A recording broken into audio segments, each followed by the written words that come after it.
Alright, how's it going, everybody? So welcome to another Spectrum Vlogs, and in today's video I'm going to be covering the Los Angeles Haunted Hayride located at Griffith Park in Los Angeles, California. And I wanted to take you sort of like a little bit behind the scenes, in reference to both the production crew as well as the actual staff, staff crew that goes with the active season as we're going into now. So the tickets are already on sale online for about $30 per person for the actual like full event, so you can go and walk in through like the trick-or-treat trail kind of area where there's like the shops and the indoor mazes and the jump scares and all that on foot, as well as like different attractions leading up to the actual hayride itself. So this year is a little bit different from what we have done in the past, and to my knowledge, pretty much like in years past, there has been a drive-through sort of like scenario going on where you would drive straight through the actual hayride itself, stay in your car, and all the scarers are in and around your car, kind of like doing jump scares, for guests that are driving up. In this case, there's a separate parking structure that's available where you can actually park your car, walk down the hill, go to the actual hayride on foot. There are masks required inside the buildings, but as far as like on foot, open air, you can pretty much walk through like without a mask or whatever, but it's always best to have one just in case. There are alcoholic beverages being sold at the event, as well as food and different treats, for more family oriented sort of like scenarios. As far as the hayride itself, you pretty much pay for your ticket, you get your setup time, you show up, load into the tram or the tractor that's pulling the little cart, and it'll take you through the actual scenery. So the behind the scenes that I wanted to actually feature in this video, which I do have a few snippets here and there, actually show the production of this entire scare route before lights, before all the scare actors show up, before any kind of music, before any kind of like full production goes into it. So in the matter of the last month, I've actually been on the production line building everything from scratch, where we show up to Griffith Park, load off of these trailers, these huge panels, huge walls, build them up, like build the actual stage setups, from the ground up, build the mazes that goes into it, hardwire everything from like the speakers to the lighting to spotlights and fog machines, and even sensors, like motion sensors that would set off a different scare and things of that nature. So like there are different walkthroughs, but these are dry walkthroughs in a sense, where you're not getting the jump scares, you're not getting any of that, but you're seeing the behind the scenes build of it all. And I thought it was very interesting to get the opportunity to show all this off now that you guys can actually show up and see the full production at its like highest value, with the booming sound effects and the crazy music, the performers, and the whole 9 yards. So when it comes to the behind the scenes, of course, this was actually captured during the production, so I only had very few moments to be able to like film silently around the place, so excuse the lack of spoken word through it. I'm just gonna put like sort of creepy music, whatever, just to kind of like fill the emptiness. But for the most part, you're looking at everything in its raw form. No animatronics are active at this time, so they will be obviously when you show up. And so yeah, enjoy the next scenes and very exclusive behind the scene footage. So enjoy, and I'll see you guys after.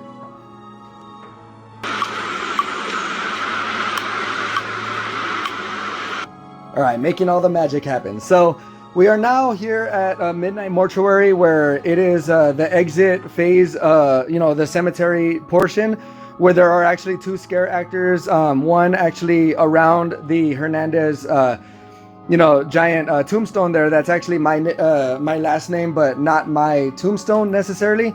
So as you can see, there are archways, like various archways that lead into different pit stops where like the actors can actually improvise and scare you as they choose. There's the whole overall theme is basically like vampires and bats kind of thing of this area, as all the remaining dead are still there, dead.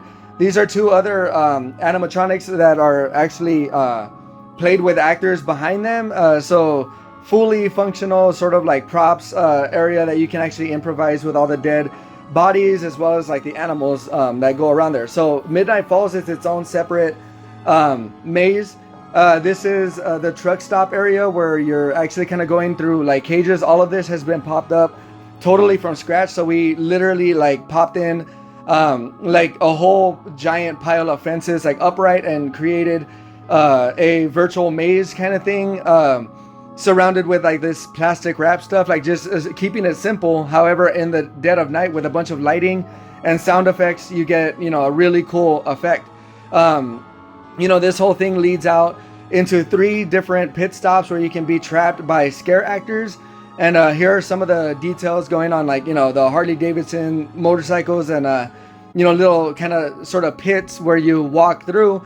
But since you're sort of scared in this section, it's kind of like hard to find your way. And so this on average would probably last about a 3-minute walkthrough in a sense, if you're kind of like disoriented with the fog machines as well as you know, the booming speakers, because it is a truck stop. So the audio here is actually of truck stop music, kind of like cool 70s 80s vibe, sort of surround sound.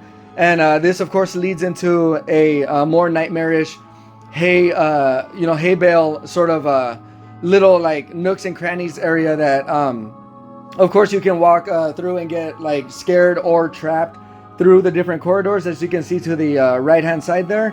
All of these were originally marked on the floor using spray can to kind of like guide the way, and then you know, place the bales over the hay bales over that, and that eventually leads into what is known as the Slate Barn. And that's like just a working name for what we ended up calling it, because it's just white slate, you know, slate white, whatever, upright pallets that have been stacked to create the different rooms. And of course you can see, like, you know, more of the gory effects. And you know, there are, I believe, 6 scare actors throughout this entire maze, a bunch of twists and turns. I believe this has 4 different areas you could get lost in, as well as like little pit pop out areas. So you know, obviously, like, mind your surroundings, and like, you know, of course it's crazy to tell where you can go, I guess, when you're afraid. Here's like a more gory section. Of course, like chainsaw maniacs and stuff like that are running around, and then you eventually reach the giant goat and the giant pig that are actually like mechanically, you know, handled through scare actors with sound effects as well as practical effects, like the opening jaw, which I can actually, you know, display for you guys here. Moving out of the exit, going over back to the Midnight Mortuary. This is on the exit of the Midnight Mortuary. And here we are showing the final cleanup day. After we had built everything and made our rounds, I've learned through this entire process how to drive different machinery. And, you know, as you can see, I'm 30 feet up in the air, making adjustment to the facades and the speakers. Here is actually a animatronic that we're doing tests on to see how far out she lunges and has that kind of Caesar effect with the lighting. And this here is actually a golf cart ride through of the sort of haunted swamp area. You know, this is already well beyond the intro of the hayride, which you would have already passed. You know, the mine shaft, which is an exploding kind of like underground area, and then you eventually reach like a tent with entertainment in it. Then you go off into that swamp area leading into the spider woods. The spider woods was an interesting one, because that's the one that I was 30 feet up above to string XLR cable over to the speakers on the surrounding you know, beams to create that surround sound effect of like spiders crawling and creepy sounds. There is an animatronic that pops out to your left hand side, as well as regular inflated you know, spiders that drop down on you and spit like poison and stuff like that, or fake poison, leading into one of the final tents where there is yet another show. And of course scare actors are here, you know, sort of doing their little ceremonious thing, leading off into a UFO crash site where it looks like it crashed right into the tree. But yet in the wake of all that, there's a disco where you're entering this light tunnel where go-go dancer aliens are in the cages here on the end. We're now reaching the final stop, which is Club Blood off in the distance there. And this actually leads over to, you know, furthermore Chainsaw Barn and more clown scare areas. And this is showtime. Michael's Hardware Store 1985 Halloween sale is going on right now. And that means great buys on all butcher knives, power tools, meat hooks, meat cleavers, and machetes. For Halloween tonight only, 45% off leather gloves, hammers, drills, hooks, axes, bone saws, and chainsaws. We'll treat you to our stupendous selection of rope, plastic wrap, gags, and hoods. We carry quality hardware from worldwide sources for all your Halloween needs. Located off Highway 13 in Austin, Falls. Visit Michael's Hardware Store tonight.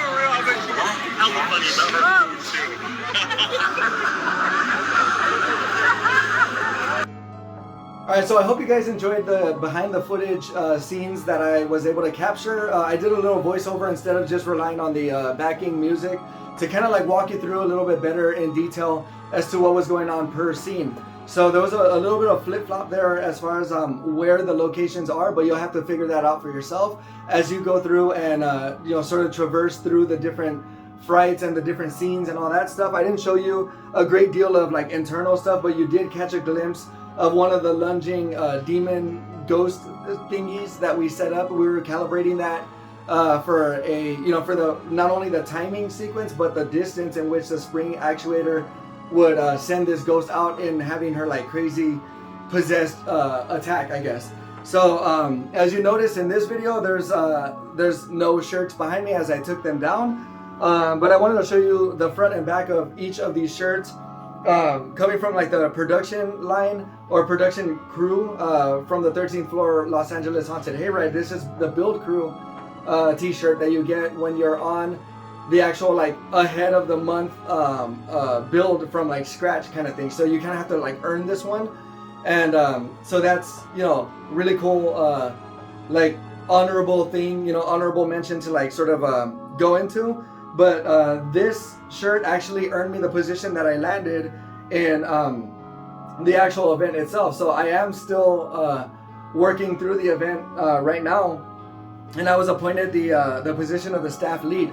That's a great deal of response because I have to pretty much wander the grounds and be in and around all the different scare zones, the different hayride stuff, like whatever needs assistance.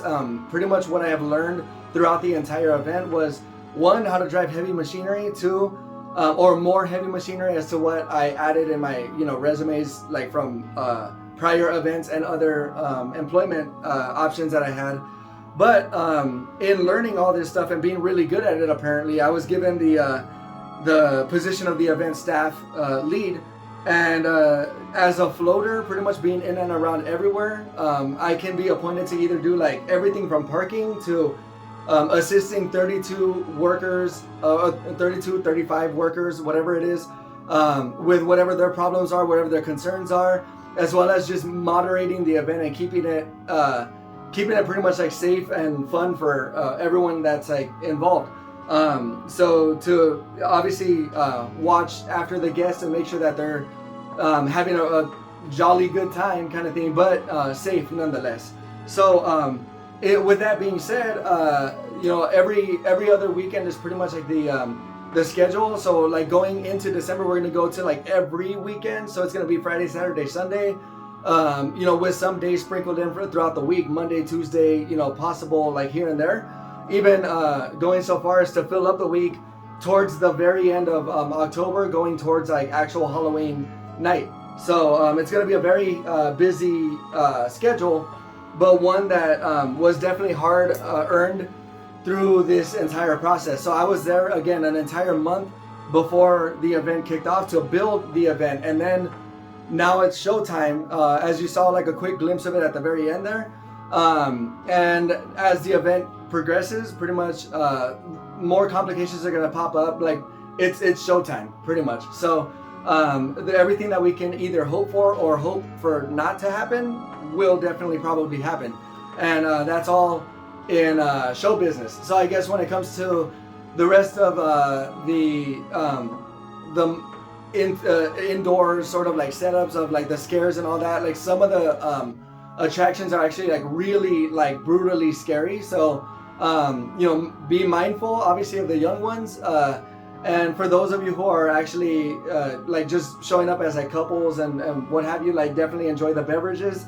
You know, we have plenty of concession stands throughout the entire event, so you can enjoy yourself with like food and drink, and definitely like enjoy the scares as well. So I hope to see you guys there, because it's going to be every other weekend, so those are definitely like hot spots for everyone else who works a 9 to 5 and you have your weekends off. Like, this is definitely a great way to spend the weekend. And so I'll be in and around the entire area. If you spot me out somewhere in the crowd, don't be afraid to say hello, and I hope to see you guys there. So until then, be safe and enjoy your Halloween season.